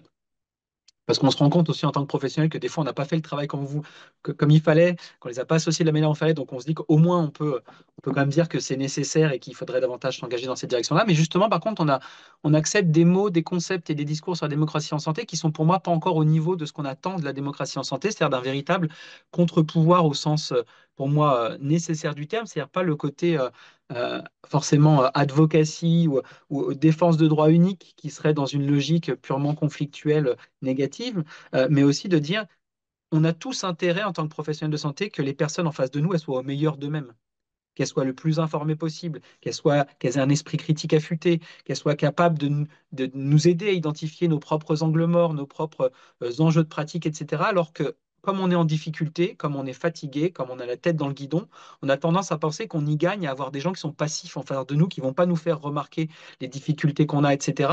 Et là, on se trompe fondamentalement, et on le sait en psychologie, en sociologie, en sciences politiques, que c'est pas la bonne solution. Donc la première chose qu'on a à faire, c'est de se dire entre professionnels de santé, s'aider à repérer ces techniques de défense qu'on est en train de mettre en place pour survivre à l'intérieur d'un système de santé qui est en difficulté, et de se dire qu'on est en train de mettre la défense qui n'est pas la plus utile, parce que c'est celle qui nous remet en difficulté de plus en plus, et plutôt de dire, bah, en fait, on a tout intérêt à ce qu'en face de nous, les gens soient critiques, exigeants, etc. Mais ce qu'on doit faire, c'est créer les conditions dans lesquelles cette expression critique se fasse de manière bienveillante et à visée coopérative et d'amélioration continue des pratiques et non pas de jugement individuel ou collectif des professionnels ou du système de santé. Et c'est là que le rôle des tiers accompagnateurs, c'est-à-dire des patients et des professionnels qui aujourd'hui sont dans la démocratie en santé et essayent de favoriser cette rencontre, la capacité des professionnels à rencontrer des usagers qui ont des expériences concrètes, qui voient des enjeux concrets de pratique. Et des fois, cette rencontre ne se fait pas, enfin même la majorité du temps, on n'arrive pas à s'entendre. Et de ce fait-là, on n'y gagne pas, individuellement ou collectivement. Donc je pense que la première chose qu'on a, c'est de valoriser ce discours et ces mots qui sont celles de reconnaître qu'on a intérêt à ce que les autres soient affûtés en face de nous plutôt que de les avoir passifs en se disant que comme ça, on pourra continuer à survivre dans les enjeux actuels. Je pense que moi, ce que j'ai repéré au Canada comme en France, parce que j'ai travaillé dans beaucoup d'établissements CH ou CHU avec des usagers et des professionnels, c'est que le meilleur moyen pour que ces pratiques se déploient, c'est de le faire vivre aux professionnels. C'est-à-dire qu'on passe notre temps à essayer de se dire, il manque des infos, on va leur faire une nouvelle recommandation, on va leur faire un nouveau texte, on va écrire des nouveaux articles. Et en fait, ce qui compte, c'est que la plupart des barrières des professionnels à l'engagement avec les usagers, les représentants d'usagers, c'est plutôt des représentations. C'est pas c'est des histoires affectives, de peur, de l'incertitude, d'avoir peur de se faire critiquer. Et donc, tant qu'on leur fait pas vivre à quel point ça peut être positif, ça peut aider à être au meilleur de soi-même, etc., on n'arrivera pas à les faire cranter. Donc, on l'a vu tout à l'heure, faire vivre la démocratie en santé dans une commission des usagers, c'est pas évident. Et de ce fait-là, aujourd'hui, souvent, ça prend un accompagnement des fois. C'est-à-dire que certaines CDU fonctionnent très bien d'elles-mêmes, et d'autres, bah, ça demande que France Asso Santé vienne co-animer des fois certaines CDU pour remettre l'élan, pour remontrer des méthodologies de travail collectif, etc. Et ce que je vois le plus, c'est que, je vous donne des exemples concrets, hein, euh, aux Hospices civils de Lyon, par exemple, c'est de dire comment on fait pour que dans chaque service, une fois par année, on réunit toutes les plaintes et réclamations, les retours d'expérience des questionnaires patients, etc., ISATIS ou autres quand il existe, et on se réunit entre représentants des usagers, cadres et soignants du service et des usagers partenaires, et on essaye de voir ensemble quels sont les défis principaux qu'il y a dans ce service, les plus fréquents, ceux qui impactent le plus l'expérience patient, et comment on identifie une action d'amélioration continue ensemble. Et donc, des fois, quand on essaye de penser à la démocratie en santé, on pense à des choses très très larges, alors que déjà, c'est se réunir entre nous avec quelqu'un qui facilite la rencontre, qui a amené du matériel collectif pour éviter de tomber dans le débat idéologique, qui amène de la matière concrète et qui fait en sorte qu'on a, comme ce que vous avez présenté tout à l'heure, Madame Benamou et Doshkin et d'autres, des actions extrêmement simples, mais qui changent fondamentalement la vie des professionnels comme des patients. Et donc, je pense qu'aujourd'hui, si on veut revaloriser le rôle de la représentation des usagers et globalement de la démocratie en santé, c'est ce discours qu'on a dit tout à l'heure, les accompagner à le vivre et créer les conditions relationnelles dans lesquelles on peut être exigeant les uns envers les autres sans que ça nous mette en difficulté. Et pour ça, ça demande des tiers de confiance. Et je prends un exemple, en Bretagne, la structure régionale d'appui dans laquelle j'étais, qui s'appelle le CAPS Bretagne et France Asso Santé Bretagne, venaient ensemble dans les commissions des usagers présenter comment coopérer entre patients partenaires, membres d'associations et représentants d'usagers auprès des professionnels, et où on est soit 1 heure, soit 3 heures, co-animer une CDU avec la diversité de ces acteurs autour de la table et en ayant préparé le matériel qu'il fallait pour que ça se passe bien. Et une fois que les professionnels en CDU ont vécu une CDU qui se passe bien, bah, ça augmente pas mal la probabilité qu'on puisse réitérer l'expérience et qu'on se dise qu'en fait, on peut y faire quelque chose et que ce n'est pas quelque chose avec lequel on vient entrer dans les pieds. Bien sûr, c'est créer une dynamique vertueuse. Et là, pour le coup, tu abordes un sujet qui est très, très important parce qu'à côté, je dirais, de la démocratie sanitaire instituée, telle qu'issue des lois de 2002, il y a eu depuis nombre d'années maintenant, hein, et c'est toujours des choses en progression, en gestation, l'émergence d'autres formes d'expression de la parole du patient avec des terminologies très diverses. On s'y perd un peu d'ailleurs dans les terminologies entre les patients experts, les patients ressources, les patients partenaires, etc., qui effectivement sont aussi des formes d'expression importantes et qui sont, je sais que c'est quelque chose qui te tient à cœur, absolument pas concurrents, même si au départ, chacun pouvait se regarder un peu en chien de faïence, mais qui sont au contraire très complémentaires. Finalement, comment est-ce que tu vois les relations justement entre les RE et ces autres formes d'expression des patients et comment est-ce qu'on arrive à travailler en complémentarité, en réciprocité et comment également les établissements de santé, donc dans ce bouillonnement, dans ce foisonnement, comment les établissements de santé, les directions, etc., peuvent aussi non seulement composer, mais aussi être proactifs voilà, pour le bien de tous sur cette complémentarité, cette réciprocité. Alors, moi, étant venu du Québec à l'époque où justement on avait fait émerger beaucoup cette dimension des patients partenaires, c'est-à-dire la dimension participative et non pas représentative, c'est-à-dire des personnes qui ne parlaient pas au nom des autres, mais qui parlaient à partir de leur expérience personnelle des défis de santé. Quand je suis arrivé en France, j'ai bien senti que ça grattait cette perspective-là et qu'il y avait des tensions dans le champ. Mais ce qui est assez étonnant, on aurait pu dire que notre culture qui aime tant le débat et la conflictualité, mais pas forcément toujours constructive, bah finalement, on a eu une forme de sagesse quand même collective, et notamment de la part de France Asso Santé et de plusieurs acteurs du domaine, il y a eu un dialogue qui rapidement, dès 2019-2020, s'est ouvert sur le sujet. On a réussi à faire en sorte, en coopérant ensemble, que France Asso Santé ouvre la journée nationale qui normalement est dédiée aux représentants des usagers, mais aussi à des personnes issues de la démocratie participative, c'est-à-dire des patients partenaires, ce qui n'était pas gagné d'avance. Ça a demandé un travail culturel, mais ils l'ont fait. Dans la majorité des autres pays, c'est pas le cas. Donc on peut quand même s'en féliciter. Et ensuite, a mis en place un groupe de travail national qui fait travailler patients partenaires et représentants d'usagers et membres associatifs sur des questions structurantes de politique publique, de cadre de l'action de la démocratie en santé. Donc encore une fois, des initiatives nationales qui le favorisent, avec par exemple des groupes même d'échange entre des représentants d'usagers et des patients partenaires qui l'ont fait dans un établissement, qui viennent parler aux autres représentants d'usagers de France Asso Santé pour dire comment vous l'avez fait, comment ça s'est passé, pour leur montrer à quoi ça peut ressembler. Il y a eu un document d'ailleurs qui a été produit et qui peut aider pour vous toutes et tous dans les établissements, qui est issu de ce groupe de travail dans lequel on a produit justement un espèce de glossaire ou de cartographie des différents types d'engagements d'usagers partenaires qui existent aujourd'hui dans le système de santé. C'est hyper bien, même esthétiquement, ça se plug bien dans des diapositives de présentation, etc. Parce que c'est pas un texte juste uniforme et noir et blanc, mais avec des illustrations graphiques, etc. où chacun donne des exemples de ce à quoi correspond la vie d'un médiateur de santé pair au quotidien, d'un père aidant, d'un représentant des usagers, d'un membre associatif, d'un patient partenaire en oncologie. Enfin, chacun donne des exemples très concrets. Et donc, ça, il y a au moins ce document qu'on peut diffuser. Il y a des initiatives nationales qui sont faites au niveau de la démocratie représentative. Par contre, il n'existe pas encore non plus de regroupement de la démocratie participative. C'est-à-dire les acteurs de la démocratie participative, aujourd'hui, se sont très peu regroupés. Donc, il y a peu d'actions collectives structurantes et politiques à ce niveau-là. Donc, il y a peu d'intermédiaires collectifs. Ça reste des intermédiaires individuels. Donc, ça, c'est quelque chose qui est en train de se construire, mais on est au balbutiement du sujet. Et après, euh, un des exercices que je préfère et qui marche le mieux, c'est quand on est au sein d'une... Notamment, on peut commencer au sein de la CDU, mais commencer à cartographier qui sont les acteurs qui interviennent dans notre établissement.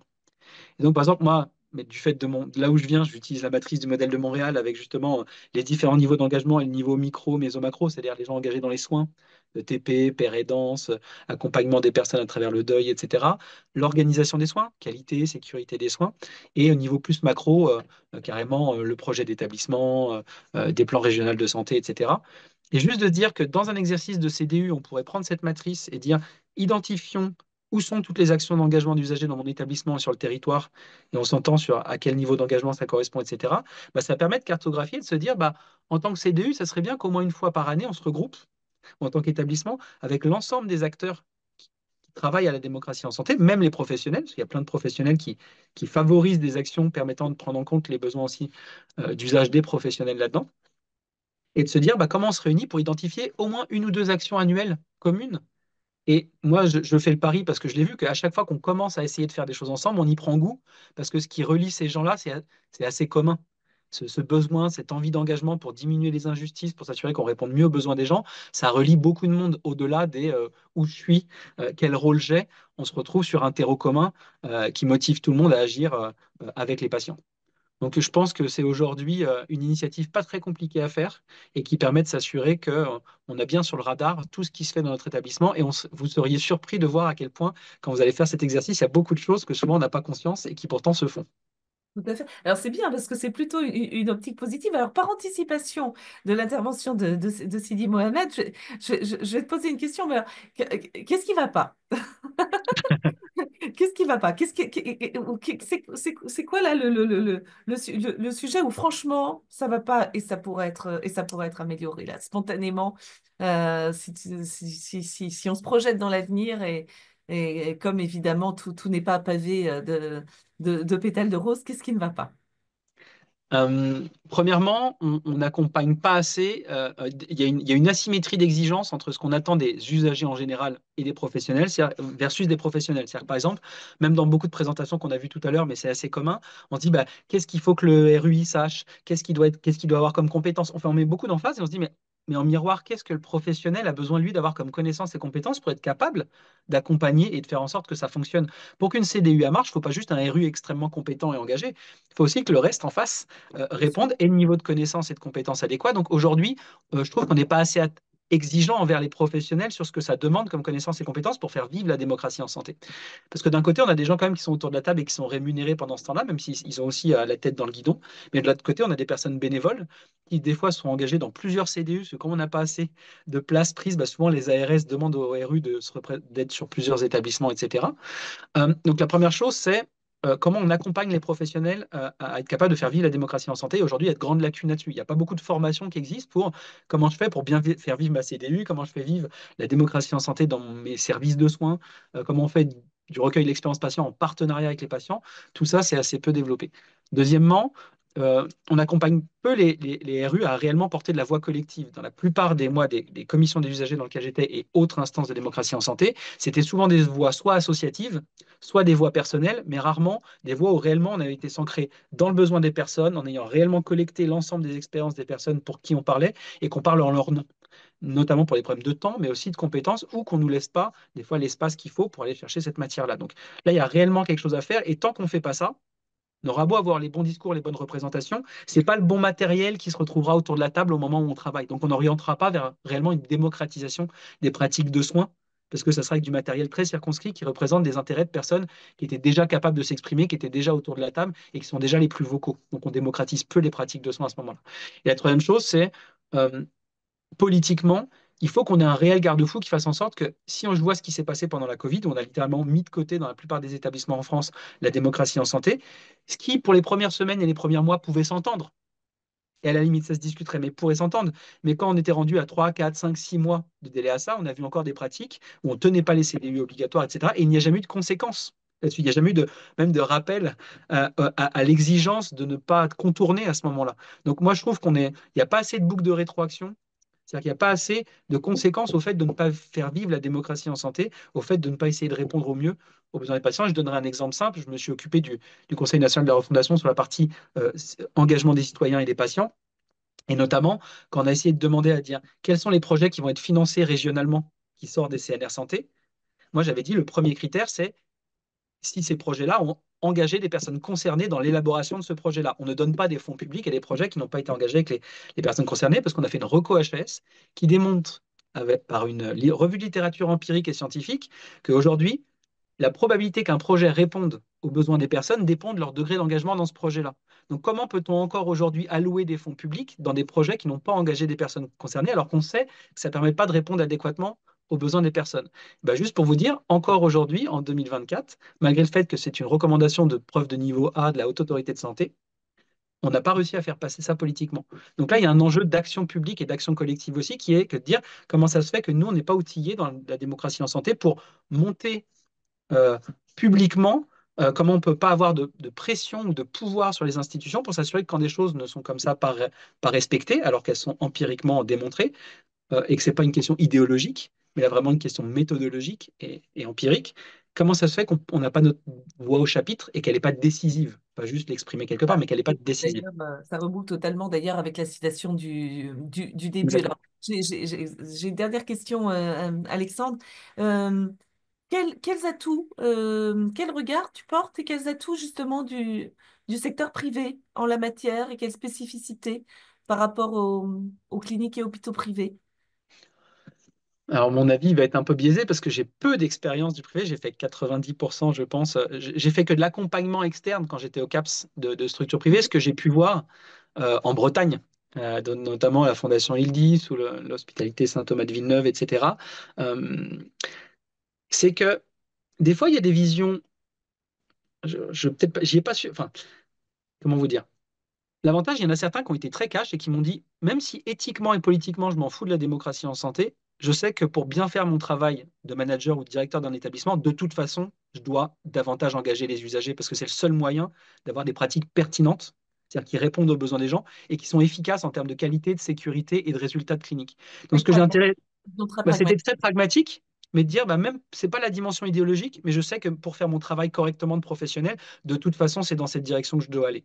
Donc, j'ai trouvé ça assez intéressant. Et le deuxième chose, c'est que j'ai vu plus de marge de manœuvre pour des gens qui avaient vraiment une vision de la démocratie en santé plus large, éthique et politique. S'ils voulaient l'impulser, ils y arrivaient davantage. Ils arrivaient davantage à influencer et à rendre poreux l'organisation à leur vision de la démocratie en santé, ce qui est plus compliqué des fois dans le public. Et Peut-être donc plus ça, de souplesse et de l'attitude d'action ouais. dans le domaine. Ça, c'est très, très, très intéressant. Merci beaucoup. Merci beaucoup, Alexandre, parce que tu nous as, je trouve, donné des, voilà, des orientations extrêmement fructueuse aussi, y compris sur les voies. Pour ça que je t'ai posé un peu la question, qu'est-ce qui va pas? Parce qu'on a entendu beaucoup de belles choses et en même temps, on sait bien qu'il y a aussi des choses à améliorer. Donc, c'était très intéressant aussi d'avoir cet aspect. Et Mais juste, ouais. oui, je t'en prie. Bah, je pense que ce qu'il faut retenir quand je vois aujourd'hui, et je vous dis, moi, je suis dans beaucoup d'événements où il y a ce genre de discussion et c'est rare qu'il y ait une telle proportion de projets concrets amenés en plus en partenariat avec les représentants usagers qui sont là et les professionnels. Donc bravo pour ça. Et c'est ça qui est à retenir. Des fois, on met 80% de notre énergie à vouloir convaincre, argumenter, mettre les bons articles, donner les. Et en fait, l'essentiel, c'est un petit projet circonscrit qu'on fait vivre aux professionnels. Et ça, il y a une grande chance que ça fonctionne et que ça crante, que ça donne envie, parce que ça déconstruit toutes les peurs et ça démystifie ce que c'est que la Bien démocratie en sûr. santé. Donc, concentrons notre énergie là-dessus. Bien sûr. Et Sidi Mohamed, je vois que tu approuvais, en l'occurrence, ce que venait de dire Alexandre à la fin. Voilà, merci beaucoup d'être là. Tu es représentant des usagers à l'association AFVS et tu es membre ô combien actif de France Assos Santé et très engagé dans beaucoup d'instances. Peut-être la première question, tout simplement, que j'ai envie de te poser, avant qu'on pose un regard peut-être un peu plus prospectif ensemble sur les choses dans cette conclusion de webinaire, c'est quels enseignements principaux tu tires de nos échanges et de nos débats? Est-ce que, voilà, il y a des choses qui t'ont particulièrement marqué dans tout ce qui a été dit? Alors, vous m'entendez? On t'entend très bien. Alors, je vous remercie d'abord de m'accueillir tous et je remercie Alexandre pour ses propos toujours aussi justes. Euh, je vais commencer par une phrase, vous allez comprendre pourquoi. Dans une société démocratique, les hommes peuvent se perdre au lieu de se voir. Il faut donc, pour les hommes s'humaniser, parvenir à développer l'art de s'associer. C'est d'Alexis Tocqueville. Ça résume tout ce qu'on vient de dire. C'est-à-dire qu'en fin de compte, on peut se perdre dans la démocratie à vouloir faire des choses. Et ce qu'on a oublié, c'est comment on travaille ensemble. Et c'est justement ce que vous avez montré depuis tout à l'heure qui m'a beaucoup frappé. Et ça, c'est un extrait, je vous le dis parce que c'est intéressant de le relire. Ça a été repris pour l'an 2 de la démocratie qui a été écrit par Claire Compagnon et Véronique Gady, car elles sont parties de cette phrase-là pour construire un raisonnement de comment on introduit les gens à apprendre à se voir différemment et non pas à se voir par rapport à ma position que je suis. Et je crois qu'aujourd'hui, dans la démocratie, ce qu'on a oublié, et c'est ce que vous dites en filigrane depuis tout à l'heure, que je trouve très positif, je rejoins Alexandre pour ça, c'est que c'est dans les exemples qu'on voit l'homme. C'est pas dans les mots, c'est dans l'acte. Et aujourd'hui, il faut qu'on passe à l'acte et c'est justement qu'on va essayer. Et j'ai un de mes motifs que je sais beaucoup de gens me reprochent à dire, c'est qu'il faut oser. Osons de faire des choses, osons d'avoir peur parce qu'on a toujours peur. Et c'est dans le pouvoir, ce qu'on voudrait, c'est on a toujours peur par rapport au pouvoir de ne pas savoir ou de ne perdre son pouvoir par rapport à l'autre. Alors qu'on s'aperçoit qu'aujourd'hui, si on pousse les gens à réfléchir ensemble, ce pouvoir qu'on avait qui était peut-être petit va devenir plus grand parce qu'on travaille, on a réapprend à revoir les choses différemment. C'est pas, et c'est pour ça que pour moi, la notion de conflit, elle est fondamentale. Elle n'est pas à éviter. Bien au contraire, on doit l'utiliser parce que c'est là où on va voir les pics, c'est là où on va voir ce qui fait notre opposition et de comprendre après, c'est là où on demande de l'intelligence, aussi bien des deux parties, hein. C'est de décomposer pourquoi ça, c'est un problème et pour qu'on renverse en fin de compte le miroir, on dise, voilà, moi, ma position, je vois ça, toi, tu vois ça. Et c'est de là qu'on va construire en fin de compte des solutions qui sont tenables. Parce que pour répondre à une autre question indirectement, j'en profite d'avoir la main Béatrice pour dire ce que je pense, c'est que Bien sûr. ce que j'entends derrière, ce sont les mots-clés. C'est qu'on pense que la démocratie est quelque chose de figé. Elle est évolutive. Commission des usagers, elle en est l'émanation même.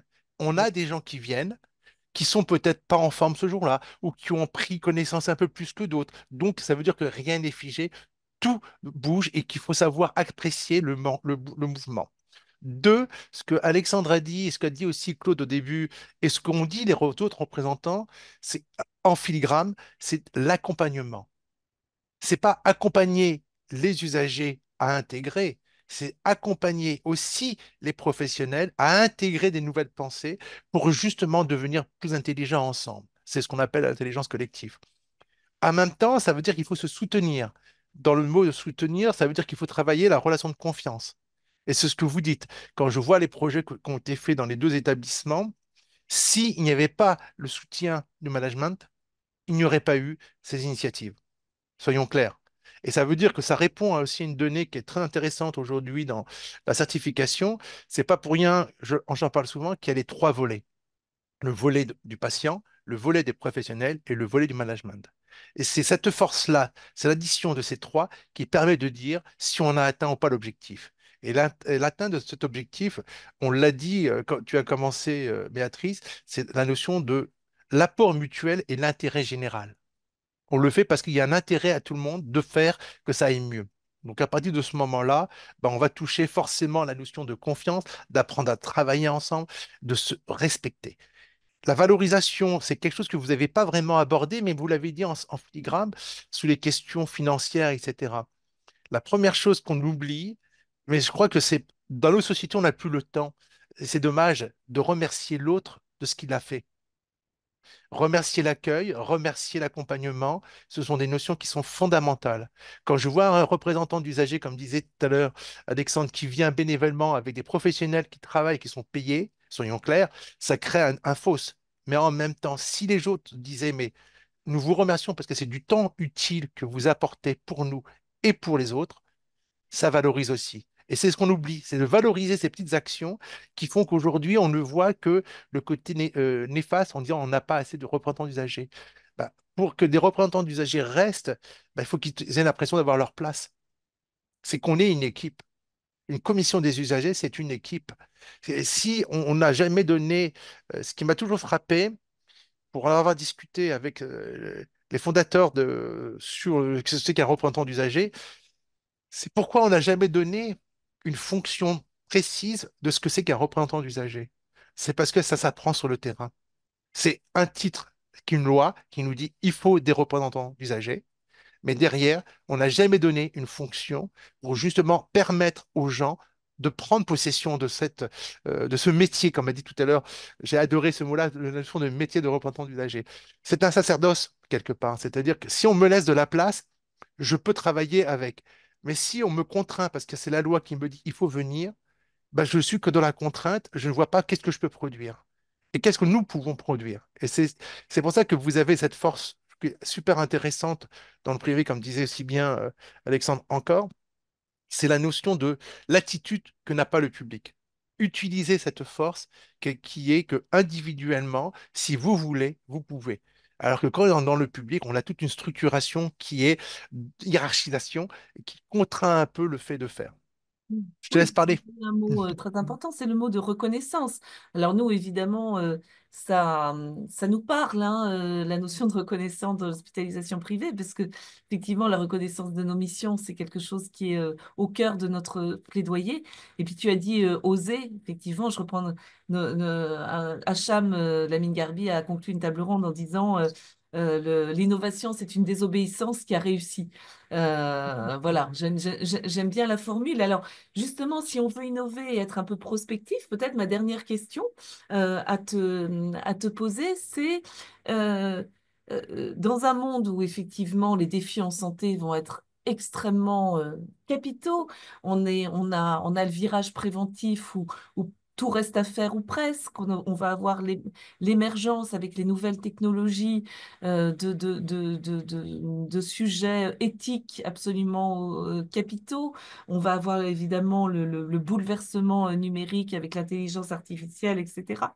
Comment, dans ce cadre-là, on repose et on repense le cadre de la démocratie sanitaire? Quels sont potentiellement les nouveaux enjeux, les nouvelles missions de ces acteurs? Et finalement, voilà, quand on se projette dans cet environnement de santé, à la fois qui est dans un cadre financier très contraint, mais qui est en phase de mutations absolument colossales qui sont d'ores et déjà à l'œuvre, euh, comment ça rebat les cartes, selon toi, de nos échanges et à quoi ça nous convoque collectivement les patients comme les établissements, comme les professionnels.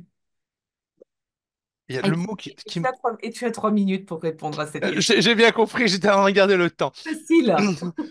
C'est très facile. Là, c'est la Facile. question piège. Non, la première chose qui me vient à l'esprit, c'est ce qui fait sens à nous tous. C'est la notion de valeur. Pourquoi on le fait ensemble? Qu'est-ce qui donne un sens à notre société? Ça rejoint la notion d'éthique et ça rejoint la notion de l'IA. On s'aperçoit aujourd'hui que on est tous dépassés par l'IA parce on ne maîtrise pas cette donnée. On sait qu'on en a besoin, donc on est en train de courir après, et on voit bien que d'un point de vue de la recherche, on peut faire des choses monstrueuses qui nous dénaturent un peu, qui nous déshumanisent. En fin de compte, je pense, c'est la notion d'éthique qu'il faut mettre en avant, c'est-à-dire de qu'est-ce que ça apporte, qu'est-ce que ça nous apporte en tant qu'individu collectif, parce que je dis bien individu collectif exprès, parce que nous avons chacun des valeurs, et comment on les met en perspective par rapport à ces évolutions. Est-ce que nous sommes des suiveurs? En clair, est-ce que nous subissons la, l'évolution sociétale ou est-ce que nous contribuons avec des critères qui nous permettent de nous retrouver et de pouvoir en discuter? Et je crois que c'est toute la question aujourd'hui. C'est pour ça que l'éthique, en fin de compte, depuis tout à l'heure, nous guide. Quand je regarde les expériences qui ont été faites dans les deux établissements, il y a de l'éthique, il y a du respect, il y a de l'écoute, il y a tous les fondements qu'on trouve dans le principe de l'éthique.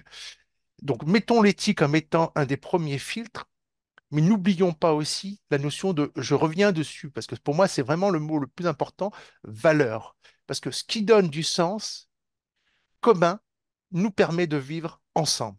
Donc, est-ce que ce sont les moyens qui vont nous faire changer nos valeurs ou est-ce que ce sont les valeurs qui vont contribuer à les rassurer par des moyens différents? Parce que l'IA n'est qu'un moyen différent qui vient nous perturber, qui vient nous interroger sur notre limite de qu'est-ce qu'on fait avec, est-ce que je suis important ou pas important?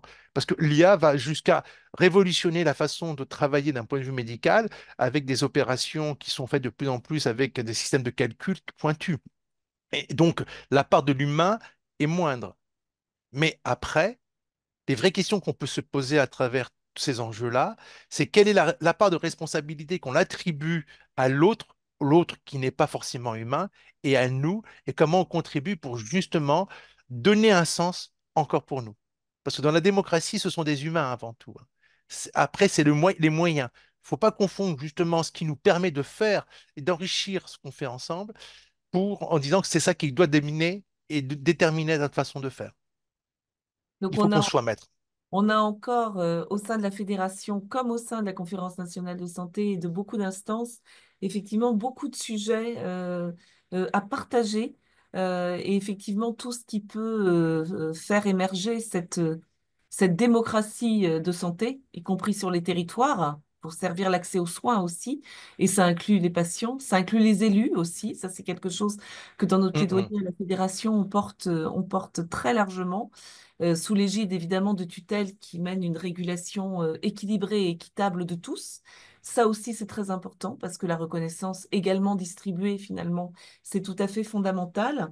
Voilà, ça nous permet effectivement sans doute de cheminer dans le bon sens. Je voudrais saluer parce qu'elle a laissé un message, et c'est très intéressant, quelqu'un qui est extrêmement toujours, qui a été très contributeur, très contributrice, en l'occurrence de nos travaux sur le sujet. C'est Catherine Mifre qui dit sur le chat, effectivement, qui cite ce qui se fait aussi dans les établissements, parce que voilà, les établissements MCO, les établissements SMR, soins médicaux et de réadaptation, les établissements, les cliniques psychiatriques aussi en santé mentale, il y a également des vrais enjeux sur tous ces sujets de la parole libérée. Et elle donne l'exemple dans certains SMR qui accueillent des malades chroniques avec des usagers partenaires qui interviennent au sein même du projet thérapeutique en animant des groupes d'échange entre les patients. Donc, c'est vraiment voilà, des exemples là aussi qui favorisent grandement la démocratie au sein de ces établissements. Et merci effectivement, Catherine, de ce partage. Merci beaucoup à toutes et à tous. On va mettre ce webinaire largement au regard de sa richesse et de sa densité en partage à tous nos adhérents, voilà, aux 1000 cliniques et hôpitaux privés, peut-être voilà, même au-delà, je vous enverrai le lien. Le replay, n'hésitez pas à le partager dans vos associations, dans vos instances respectives au sein de France Action Santé et dans tous les lieux où vous pensez que voilà, webinaire peut apporter aussi et des éléments. Et en fait, c'est le premier, mais on va en faire un autre, sans doute, au tournant de l'année, début 2025, précisément plus orienté sur les autres formes aussi de parole du patient, patient expert, patient partenaire, expérience patient, voilà. Et en lien aussi avec notre directrice de la stratégie, Marie Clairvier, donc également très engagée sur ces thématiques. Et oui, alors il y a effectivement le nom du document évoqué par Monsieur Bercas. Ce qu'on va faire, c'est que on va vous l'envoyer. On va vous l'envoyer. C'est-à-dire quand on enverra le replay, on va aussi envoyer le document. Si Alexandre, tu peux nous en donner la référence. Hein, si tu peux m'envoyer peut-être. Bon, tu peux peut-être la poser là tout de suite sur le chat déjà.